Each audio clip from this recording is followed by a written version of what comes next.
Hello my dear YouTube friends, welcome back to Neeta tarot reading. ಇವತ್ತು ನಾನು ಯಾವ ವಿಚಾರದ ಬಗ್ಗೆ ಟ್ಯಾರೋ ರೀಡಿಂಗ್ ಮಾಡ್ತಾ ಇದ್ದೀನಿ ಅಂತಂದ್ರೆ, ಯಾರೆಲ್ಲ ಲವ್ ಬ್ರೇಕಪ್ ಆಗಿ ನೋ ಕಾಂಟ್ಯಾಕ್ಟ್ ಸಿಚುವೇಶನ್ ಆಗಿರಬಹುದು ಅಥವಾ ಲವ್ ಬ್ರೇಕಪ್ ಆಗಿ ತಿಂಗಳುಗಟ್ಲೆನೆ ಆಗಿರಬಹುದು ಅಂತವ್ರಿಗೆ ಈ ರೀಡಿಂಗ್ ಆಗಿರತ್ತೆ. ಸೊ ಯಾರಿಗೆಲ್ಲ ಪರ್ಸನಲ್ ಆಗಿ ಟ್ಯಾರೋ ರೀಡಿಂಗ್ ಬೇಕು ಅನ್ನೋದಾದ್ರೆ ನಾನು ಡಿಸ್ಕ್ರಿಪ್ಷನ್ ಅಲ್ಲಿ ಕೊಟ್ಟಿರುವ ನಂಬರ್ಗೆ ಕಾಲ್ ಮಾಡಿ ಮುಂಚಿತನೇ ಅಪಾಯಿಂಟ್ಮೆಂಟ್ ತಗೊಳ್ಳಿ ಅಂತ ಹೇಳ್ತೀನಿ.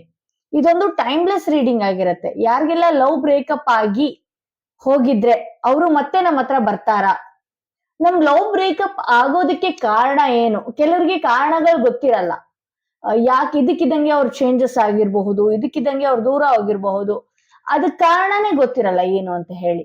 ಸೊ ಅಂತವ್ರಿಗೆ ಈ ರೀಡಿಂಗ್ ಆಗಿರತ್ತೆ. ಇದ್ರ ಜೊತೆಲಿ ನಾನು ಒಂದಷ್ಟು ಟೀ ಲೀಫ್ ಮೆಸೇಜು ಮತ್ತೆ ನಿಮ್ಮ ಪಾರ್ಟ್ನರ್ ಕನೆಕ್ಟ್ ಆಗೋದಾದ್ರೆ ಯಾವ ಮಂತ್ ಅಲ್ಲಿ ಬರಬಹುದು, ಯಾವ ಮಂತ್ ಅಲ್ಲಿ ನಿಮ್ಗೆ ಅವ್ರ ಕಡೆಯಿಂದ ಏನಾದ್ರೂ ಒಂದು ಮೆಸೇಜ್, ಒಂದು ಸಂದೇಶ ಅನ್ನೋದು ಸಿಗಬಹುದು ಅಂತ ಹೇಳಿ ಇವತ್ತು ಅದನ್ನು ಕೂಡ ನಾನು ರೀಡ್ ಮಾಡ್ತಾ ಇದ್ದೀನಿ. ಸೊ ಎಂದಿನಂತೆ ನಾನು 2 ಕಾರ್ಡ್ಗಳನ್ನ ನಿಮ್ಮ ಮುಂದೆ ಇಟ್ಟಿದ್ದೀನಿ. 2 ಕಾರ್ಡ್ ಮೇಲೆ 2 ಸ್ಟೋನ್ ಗಳನ್ನ ಇಟ್ಟಿದ್ದೀನಿ. ಯಾವ ಸ್ಟೋನ್ ಇರೋ ಕಾರ್ಡ್ ನಿಮ್ಮ ಮನಸ್ಸಿಗೆ ತುಂಬಾ ಹತ್ರ ಆಗ್ತಾ ಇದೆ, ಯಾವ ಸ್ಟೋನ್ ಇರುವ ಕಾರ್ಡ್ ನಿಮ್ಗೆ ತುಂಬಾನೇ ರೆಸೊನೇಟ್ ಆಗ್ತಾ ಇದೆ, ಆ ಕಾರ್ಡ್ ನ ನೀವು ನಿಮ್ಮ ಪಾರ್ಟ್ನರ್ ಹೆಸರು ಹೇಳ್ಕೊಂಡು ನೀವು ಸೆಲೆಕ್ಟ್ ಮಾಡ್ಕೊಳ್ಳಿ ಅಂತ ಹೇಳ್ತಾ ನಾನು ನನ್ನ ರೀಡಿಂಗ್ ನ ಶುರು ಮಾಡ್ತಾ ಇದ್ದೀನಿ. ಐ ಹೋಪ್ ನೀವು ಸೆಲೆಕ್ಟ್ ಮಾಡ್ಕೊಂಡಿದ್ದೀರಾ ಅಂತ. ಎಂದಿನಂತೆ ನಾನು ಮೊದಲನೆಯ ಕಾರ್ಡ್ ರೀಡಿಂಗ್ ಮಾಡ್ತಾ ಇದ್ದೀನಿ. ಯಾರೆಲ್ಲ ಈ ಸ್ಟೋನ್ ಇರುವ ಕಾರ್ಡ್ ಸೆಲೆಕ್ಟ್ ಮಾಡಿದಿರೋ ಅವರ ರೀಡಿಂಗ್ ನಾನು ಇವತ್ತು ಶುರು ಮಾಡ್ತಾ ಇದ್ದೀನಿ. ಯಾರೆಲ್ಲ ಪಾರ್ಟ್ನರ್ ನಿಮ್ಮಿಂದ ದೂರ ಆಗಿದ್ರೆ ಅವ್ರು ಬರ್ತಾರ ಅಂತ ವೇಟ್ ಮಾಡ್ತಾ ಇದ್ರೆ ಅಂತವ್ರಿಗೆ ಈ ರೀಡಿಂಗ್ ಆಗಿರುತ್ತೆ. ಸೊ ಸಪೋಸ್ ಅವ್ರು ನಮ್ಮನ್ನ ಬಿಟ್ಟು ಹೋಗೋದಕ್ಕೆ ಕಾರಣ ಏನು, ನಮ್ಮಿಂದ ಯಾಕೆ ದೂರ ಆದ್ರು, ಇದಕ್ಕೂ ಕೂಡ ರೀಡಿಂಗ್ ಇದೆ.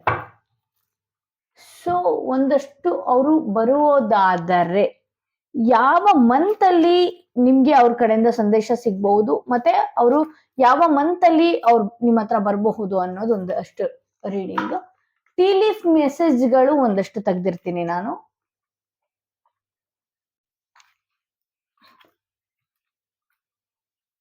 ನಿಮ್ಮ ಪಾರ್ಟ್ನರ್ ಬಿಟ್ಟು ಹೋಗೋದಕ್ಕೆ ಮತ್ತು ನಿಮ್ಗೆ ಯೂನಿವರ್ಸಲ್ ಕಡೆಯಿಂದ ಏನು ಸಂದೇಶ ಇದೆ ಅದನ್ನು ಕೂಡ ಇವತ್ತು ನಾನು ನನ್ನ ರೀಡಿಂಗ್ ಅಲ್ಲಿ ತೆಗೆದಿರ್ತೀನಿ. ಒಂದಷ್ಟು ಯೂನಿವರ್ಸಲ್ ರೀಡಿಂಗ್ ಕೂಡ ನಾನು ತೆಗಿತೀನಿ.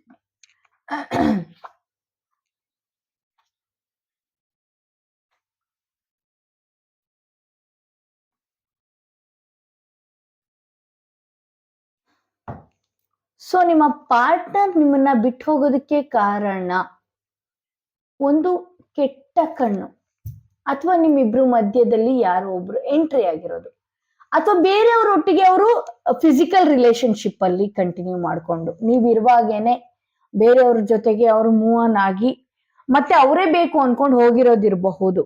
9 ಆಫ್ ಪೆಂಟಿಕಲ್ಸ್ ಬಂದಿರೋದ್ರಿಂದ ಈಗ ನೀವು ನಿಮ್ಮ ಪಾರ್ಟ್ನರ್ನ ಬಿಟ್ಟು ತುಂಬಾ ಆರಾಮಾಗಿದ್ದೀರಿ, ಇಂಡಿಪೆಂಡೆಂಟ್ ಆಗಿದ್ದೀರಿ, ಆರಾಮಾಗಿದ್ದೀರಿ. ಬಟ್ ಆದ್ರೆ ಅವರ ಯೋಚನೆ ಅನ್ನೋದು ನಿಮ್ಗೆ ಕಾಡ್ತಾ ಇದೆ, ಅವರ ಯೋಚನೆ ಅನ್ನೋದು ವಿಪರೀತ ಕಾಡ್ತಾ ಇದೆ. ಆದ್ರೆ ಅವ್ರಿಗೆ ಮಾತಾಡಿಸೋದಕ್ಕೂ ಅವರು ಅವ್ರು ನಿಮ್ಮ ಹತ್ರ ಬರೋದಕ್ಕಾಗಿರ್ಬೋದು ಅಥವಾ ಅವ್ರನ್ನ ಮರೆಯೋದಕ್ಕಾಗಿರ್ಬಹುದು ತುಂಬಾ ಕಷ್ಟ ಪಡ್ತಾ ಇದ್ದೀರಿ.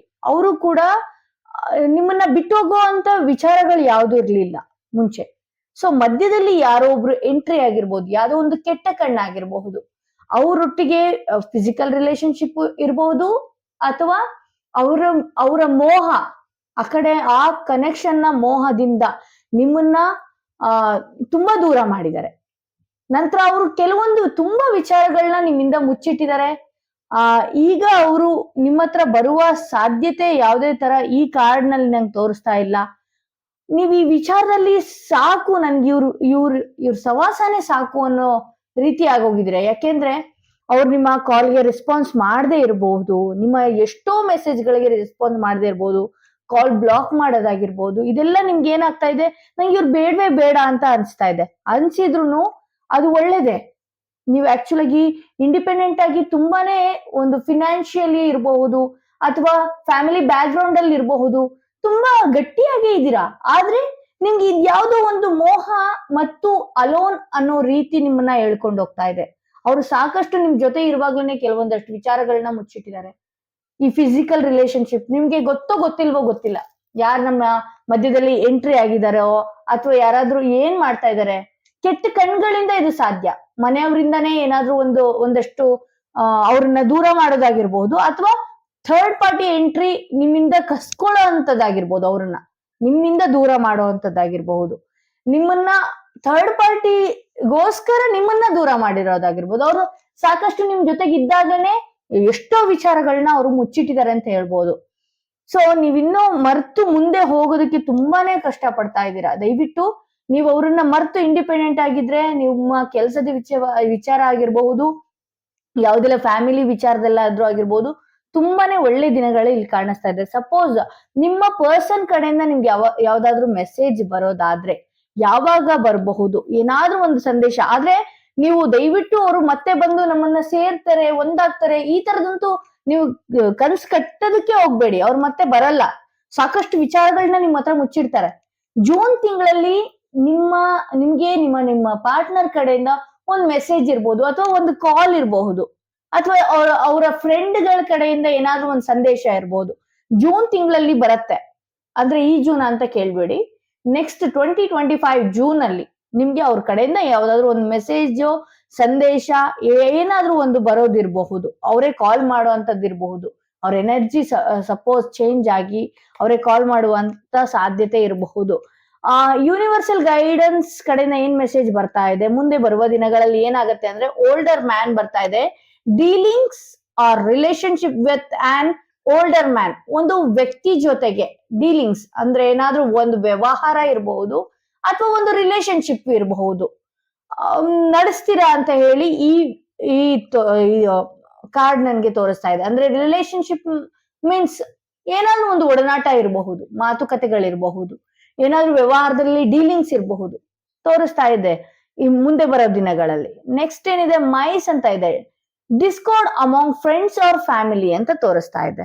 ನಿಮ್ಮ ಫ್ರೆಂಡ್ಸ್ ಅಥವಾ ಫ್ಯಾಮಿಲಿಯಿಂದ ಯಾವ್ದಾದ್ರೂ ನಿಮ್ಗೆ ಕಳಂಕ ತರುವಂತ ವಿಚಾರ ಆಗಿರಬಹುದು, ಏನಾದ್ರೂ ಒಂದು ನಡೆಯುತ್ತೆ, ಇದರಿಂದ ನೀವು ಹುಷಾರಾಗಿರಿ ಅಂತ ತೋರಿಸ್ತಾ ಇದೆ. ಸ್ಕೇಲ್ಸ್ ತೋರಿಸ್ತಾ ಇದೆ. Keep your life in balance. ದಯವಿಟ್ಟು ನಿಮ್ಮ ಜೀವನನ ಒಂದು ಬ್ಯಾಲೆನ್ಸ್ ಆಗಿ ಇಟ್ಕೊಳ್ಳಿ. ಖುಷಿ ಬರ್ತಾ ಇದ್ದಂಗೆ ಖುಷಿಯಲ್ಲೇ ಇರ್ತೀವಿ ಅಂತ ತೇಲೋದು, ಅಥವಾ ದುಃಖ ಬರ್ತಾ ಇದ್ದಂಗೆ ನನ್ಗೆ ದುಃಖನೇ ಇರುತ್ತೆ ಅಂತ ಕುಗ್ಗೋದು, ಈ ರೀತಿ ಮಾಡ್ಕೊಳ್ಳೋದಕ್ಕೆ ಹೋಗ್ಬೇಡಿ.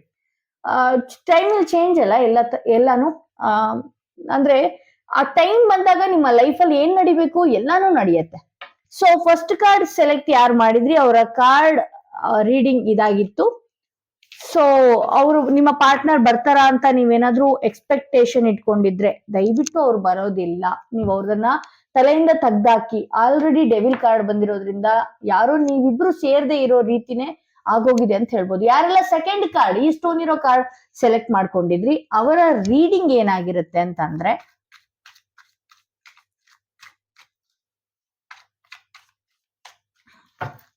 ನಿಮ್ಮ ಪರ್ಸನ್ ನಿಮ್ಮೊಟ್ಟಿಗೆ ಬರ್ತಾರಾ, ಅವರು ನಿಮ್ ಜೊತೆ ಕಾಂಟ್ಯಾಕ್ಟ್ ಮಾಡ್ಕೊಂಡು ಚೆನ್ನಾಗಿರ್ತಾರ, ಅವರು ಬಿಟ್ಟೋಗೋದಕ್ಕೆ ಕಾರಣ ಏನು, ಮತ್ತೆ ಅವರು ಬರುವ ಮನಸ್ಸುಗಳಿದೆಯಾ, ಸೊ ಈಗಿರೋ ಪರಿಸ್ಥಿತಿಯಲ್ಲಿ ಯಾವ ಮಂತ್ ನಲ್ಲಿ ಬರಬಹುದು ಅಂತ ಹೇಳಿ ಒಂದಷ್ಟು ಸೊ ಯೂನಿವರ್ಸಲ್ ಕಡೆಯಿಂದ ಒಂದಷ್ಟು ಟೀ ಲೀಫ್ ಮೆಸೇಜ್ ಬರ್ತಾ ಇದೆ.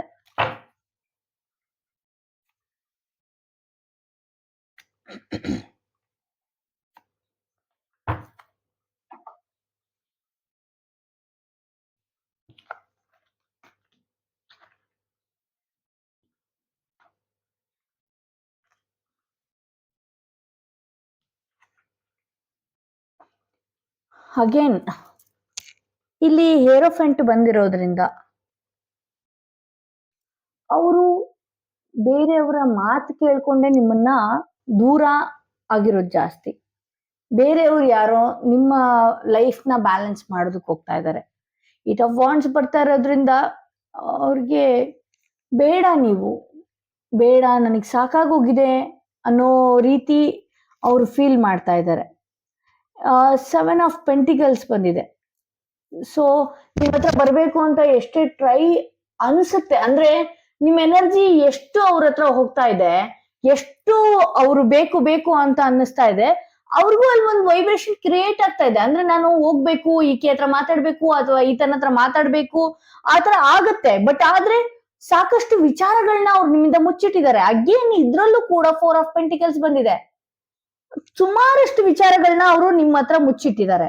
ಅವ್ರಿಗೆ ಯಾವುದೇ ತರಹ ನಿಮ್ಮ ಹತ್ರ ಬಂದು ಮತ್ತೆ ಲೈಫ್ ನ ಲೀಡ್ ಮಾಡ್ಬೇಕು ಅನ್ನೋದಿಲ್ಲ. ಬಹುಶಃ ಅವ್ರ ಅಪ್ಪ ಅಮ್ಮನ ಮಾತು ಕೇಳಿರ್ಬೋದು, ಅಥವಾ ಫ್ರೆಂಡ್ಸ್ ಮಾತು ಕೇಳಿರ್ಬಹುದು, ಅಥವಾ ಏನೋ ಇರ್ಬೋದು. ಅವ್ರ ಮನಸ್ಸಲ್ಲಿ ಬೇರೆ ನಿಮ್ಮ ಜಾಗಕ್ಕೆ ಬೇರೆ ವ್ಯಕ್ತಿ ಬಂದ್ರೆ ಚೆನ್ನಾಗಿರುತ್ತೆ ಅಂತ ಇರಬಹುದು, ಅಥವಾ ನೀವು ಪದೇ ಪದೇ ಕಾಲ್ ಮಾಡಿ ಇರಿಟೇಟ್ ಮಾಡಿ ಇರಬಹುದು. ಅವ್ರಿಗೆ ಬೇಡ ಅಪ್ಪ, ನನ್ಗೆ ನಿಮ್ ಸವಾಸ ಬೇಡ ಅನ್ನೋ ರೀತಿ ಆಗಿರಬಹುದು. ಕೆಲವೊಂದು ಸಲ ತುಂಬಾ ಹೆದರಿಸಿ ನೀವು ಪ್ರೀತಿನ ಪಡೆಯೋದಕ್ಕೂ ಹೋಗಿರ್ತೀರಿ, ಅದು ಕೂಡ ವರ್ಕ್ ಆಗಿಲ್ಲ. ಅದ್ರಿಂದ ಎಲ್ಲ ಅವ್ರು ದೂರನೇ ಹೋಗ್ತಾ ಇದಾರೋ ಬಿಟ್ರೆ ಮತ್ತೆ ಅವ್ರು ಬರ್ಬೇಕು ಅಂತ ಇಲ್ಲ. ದಿ ಟವರ್ ಬಂದಿರೋದ್ರಿಂದ ಇದು ಬ್ರೇಕ್ ಡೌನ್ ಆಗಿದೆ, ಮುರಿದು ಹೋಗಿದೆ. ಈ ಸಂಬಂಧ ಮುರಿದೋಗಿದೆ. ಇದನ್ನ ಮತ್ತೆ ನಿಮ್ ಜೊತೆಗೆ ರೀಕನೆಕ್ಟ್ ಮಾಡ್ಕೋಬೇಕು ಅನ್ನೋ ಮನಸ್ಸು ಯಾವುದೇ ಕಾರಣಕ್ಕೂ ಇಲ್ಲ ಅವ್ರಿಗೆ. ಇದು ಮುಗ್ದೋಯ್ತು. ನಿಮ್ ಜೊತೆ ಕಾಂಟ್ಯಾಕ್ಟ್ ಮಾಡಿದ್ರು ಮತ್ತೆ ಎಲ್ಲಿ ನೀವು ಹಚ್ಕೊಳ್ತಿರೋ, ಮತ್ತೆ ಎಲ್ಲಿ ಇದು ಕಂಟಿನ್ಯೂ ಆಗುತ್ತೋ, ನೀವ್ ಎಷ್ಟೇ ಫೋನ್ ಮಾಡಿದ್ರು ಅದು ಒಂಥರ ಇರಿಟೇಟ್ ರೀತಿಯಲ್ಲಿ ನೋಡ್ತಾ ಇದ್ದಾರೆ. ಎಷ್ಟೇ ಕನೆಕ್ಟ್ ಆಗ್ಬೇಕು ಅನ್ನೋದ್ರು ಅವ್ರು ತುಂಬಾ ದೂರ ಹೋಗ್ತಾ ಇದ್ದಾರೆ. ಯಾಕೆಂದ್ರೆ ಅವರು ನಿಮ್ ಜೊತೆ ಚೆನ್ನಾಗಿರುವಾಗ್ಲೇನೆ ನೀವ್ ಅವ್ರಿಗೊಂದಷ್ಟು ಟೈಮ್ ಕೊಡ್ಲಿಲ್ಲ. ಅವ್ರ ಮನಸ್ಸಿನ ಮಾತು ಹೇಳೋದಕ್ಕೂ ಟೈಮ್ ಕೊಡ್ಲಿಲ್ಲ. ಅವ್ರಿಗೆ ಏನೇ ಹೇಳಿದ್ರು ಅದನ್ನ ನೀವು ಅರ್ಥ ಮಾಡ್ಕೊಳ್ಳೂ ಇಲ್ಲ. ಸೊ ಹಂಗಾಗಿ ಅವರು ಯಾವುದೇ ಕಾರಣಕ್ಕೂ ನಿಮ್ಮ ಹತ್ರ ಬರುವ ಸಾಧ್ಯತೆ ಇಲ್ಲ. ಈ ಸಂಬಂಧ ಮುರಿದೋಗಿದೆ ಅಂತ ತೋರಿಸುತ್ತೆ. ಅವ್ರು ಮತ್ತೆ ಬಂದ್ರು, ಮತ್ತೆ ಮಾತಾಡಿದ್ರು ಕೂಡ ಈ ಸಂಬಂಧ ಮುಗಿದೋಗಿದೆ. ಮತ್ತೆ ಮುಂದಿನ ಅಂದ್ರೆ ಹಿಂದಿನ ತರ ಮುಂದೆ ಇರೋದಕ್ಕೆ ಸಾಧ್ಯ ಇಲ್ಲ.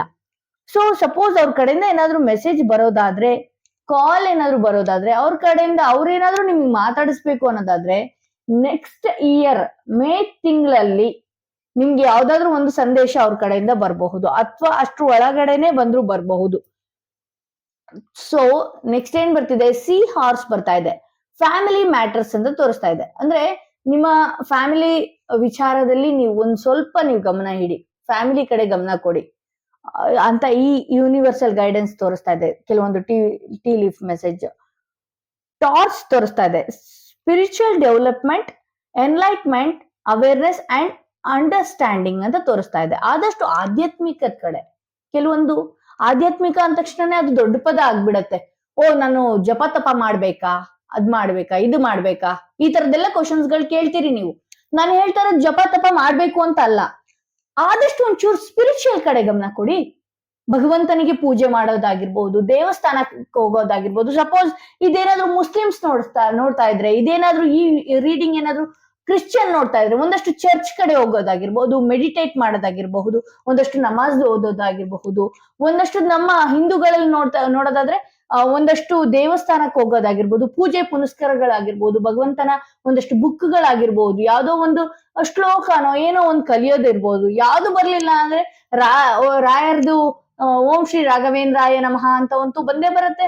ಅದನ್ನಾದ್ರೂ ಜಪತಪಗಳನ್ನ ಮಾಡೋದು, ಟೈಮ್ ಕರೆಕ್ಟ್ ಆಗಿ ಪೂಜೆ ಪುನಸ್ಕಾರಗಳನ್ನ ಎಲ್ಲ ನೋಡ್ಕೊಂಡು ಹೋಗಿ ಅಂತ ನಿಮ್ಗೆ ಯೂನಿವರ್ಸ್ ಕಡೆಯಿಂದ ಮೆಸೇಜ್ ತೋರಿಸ್ತಾ ಇದೆ. ನೆಕ್ಸ್ಟ್ ಲಾಸ್ಟ್ ಮೆಸೇಜ್ ಏನಾಗಿದೆ ಅಂದ್ರೆ ವೆಡ್ಜ್ ಬಂದಿದೆ. someone is trying to come between you and a friend or something you want. ನಿಮ್ಗೆ ಯಾವ ವಸ್ತು ಬೇಕು ಅಥವಾ ಯಾವ ವ್ಯಕ್ತಿ ಬೇಕು, ಯಾವ ಫ್ರೆಂಡ್ಶಿಪ್ ಇರಬಹುದು, ಯಾರು ಟ್ರೈ ಮಾಡ್ತಾ ಇದ್ದಾರೆ ನಿಮ್ಮಿಬ್ರು ನಡುವೆ ಬರೋದಿಕ್ಕೆ. ನಿಮ್ಮಿಬ್ರು ನಡುವೆ ಬಂದು ನಿಮ್ಮಿಬ್ರ ಸಂಬಂಧನ ದೂರ ಮಾಡೋದಕ್ಕೆ ಯಾರೋ ಟ್ರೈ ಮಾಡ್ತಾ ಇದ್ದಾರೆ.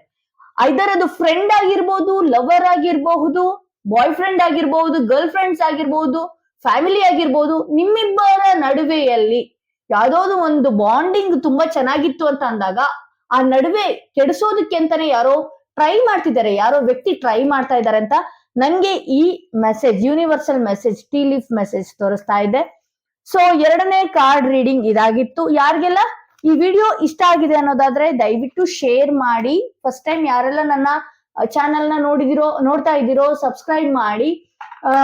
ಇನ್ನಷ್ಟು ವಿಡಿಯೋನ ಮಾಡೋದಕ್ಕೆ ನನ್ಗೆ ಮೋಟಿವೇಟ್ ಆಗುತ್ತೆ ಅಂತ